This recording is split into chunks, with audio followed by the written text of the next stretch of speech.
Sorteggio duro per le italiane in Champions League. Juventus ed Inter non possono di certo sorridere, meglio per Atalanta e Napoli. La più fortunata, considerando anche la fascia da cui partiva, è stata l'Atalanta, che ha pescato nel raggruppamento C il Manchester City, lo Shakhtar Donetsk e la Dinamo Zagabria, un girone alla portata degli orobici. Può decisamente sorridere anche il Napoli di Carlo Ancelotti. Tolto il Liverpool, campione d'Europa in carica, Salisburgo e Genk sono avversari abbordabili.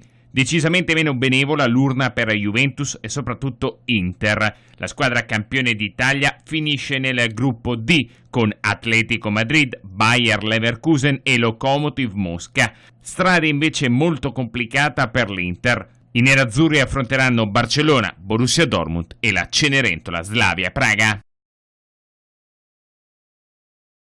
È concluso l'affare che vedrà il ritorno di Grégoire De Frel al Sassuolo. La Roma ha infatti chiuso la trattativa per l'attaccante francese, che aveva già vestito la maglia neroverde per 2 stagioni dal 2015. È solo l'ultima delle cessioni del DS Petracchi, che si sta liberando dei giocatori acquistati negli ultimi anni dal direttore sportivo Monchi, ora tornato al Siviglia.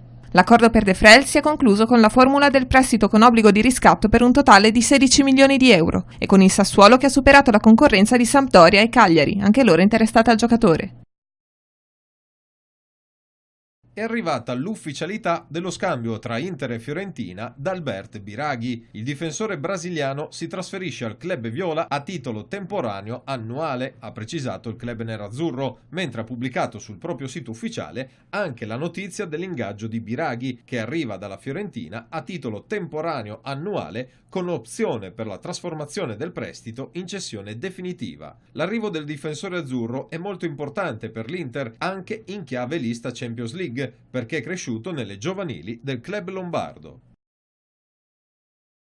Con un comunicato ufficiale sui propri canali, la Mercedes annuncia il rinnovo di contratto con Valtteri Bottas per il 2020. Per il pilota finlandese si tratta del 4º anno di fila con la scuderia campione del mondo. Sono felicissimo di poter fare ancora parte del team e vorrei ringraziare tutti per la fiducia che hanno dimostrato in me, ha detto Bottas. Il mio obiettivo è diventare campione del mondo e la Mercedes è il posto migliore dove poterci provare a partire dalla prossima stagione. Ora però penso alle gare che ci mancano e a dare il massimo nel Gran Premio del Belgio. Soddisfatto del rinnovo anche il team principal della Mercedes, Toto Wolff. Valtteri ha dato un contributo fondamentale ai successi della squadra nelle ultime 2 stagioni e siamo felici di averlo ancora con noi.